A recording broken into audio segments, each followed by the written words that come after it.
Hey guys, what's going on? Welcome to this session on string method. Let's start with some of the basic string methods. Now before starting, I want to mention a very important point, which is actually mentioned here in bracket. So it says that it does not modify the original string. Now as we all know from previous videos that Python strings are immutable, which means that once a string is defined, you cannot modify its value. So whatever methods we are going to use here, it is actually going to modify the copy of original string. In no way these methods can modify your original string. So please remember these points because strings are immutable.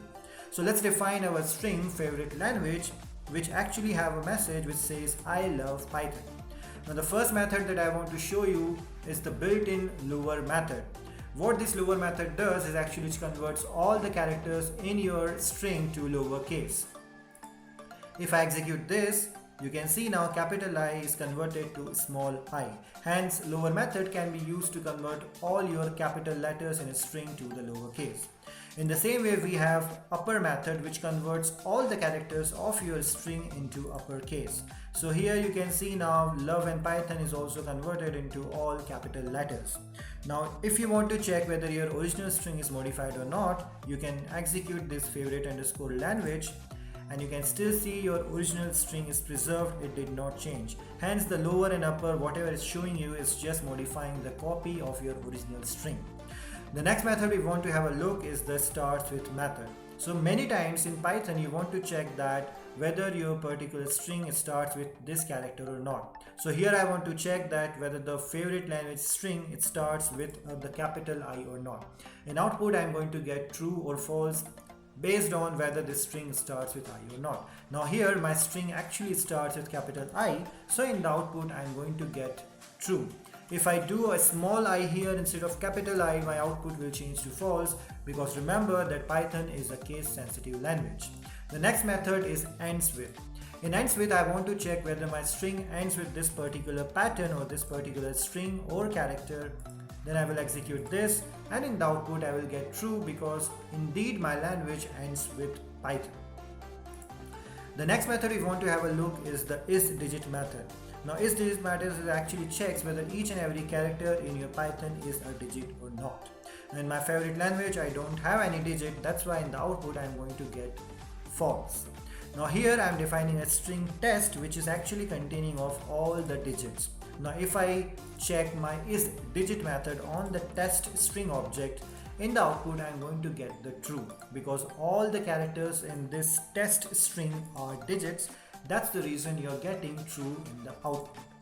The next is the find method. So let's say I want to find a particular pattern in my string. Now in favorite language I want to find whether love is present or not. Let's see what we get in the output. So in the output we are getting a number and this number is 2. So here I have in the comments I have mentioned that it actually returns the index of the first occurrence. So if you check your favorite language string, I is present at 0 index location, then at 1 index location we have a space and L is present at second index location. So that's why love starts at second index location and that's why you're getting the output as 2. What if that particular pattern is not present in my string? So in that case the find method is going to give you in the output is -1.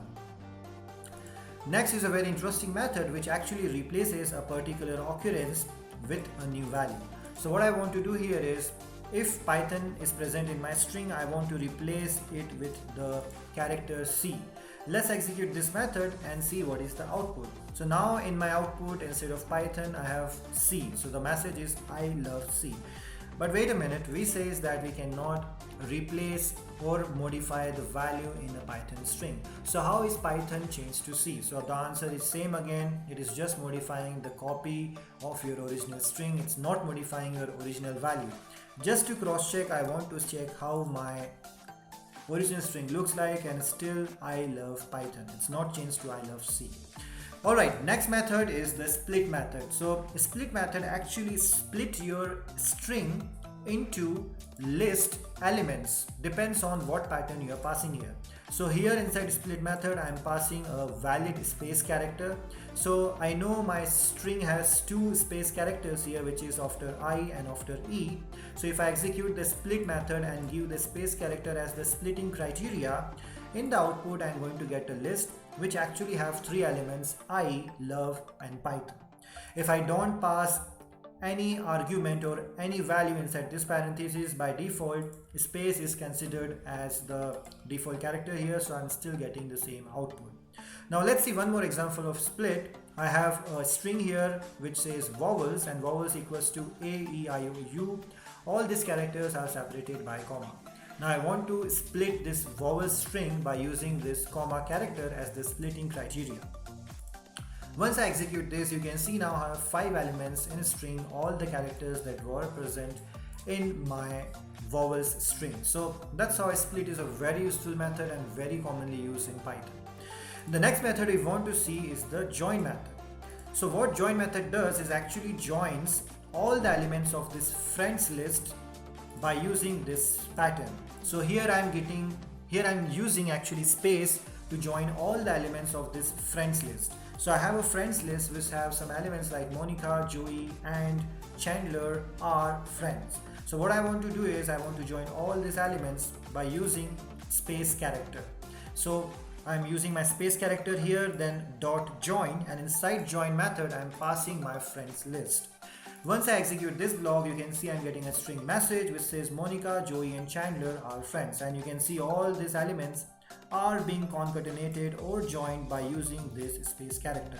Instead of space, if I give a dollar symbol here, let's see how our string looks like.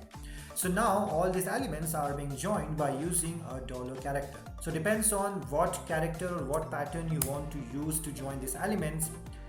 That's how your string will look like. Next, we want to see how we can concatenate different strings. So to concatenate string, you can use the concatenating plus operator. Here I have 3 strings: message, favorite language 1, and favorite language 2. Here I'm adding all the strings by using the plus operator. In fact, I'm using some more strings here like a space character and then an end string here. Let's see how my final message looks like if I concatenate all the strings. So my final message says I love Python and C. The last thing for today is the strip method.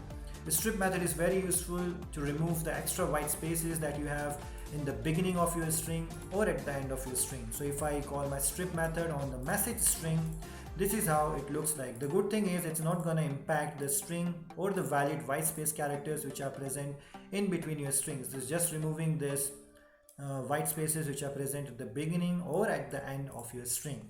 So that's all for today, guys. Thanks for watching. Happy learning and stay safe.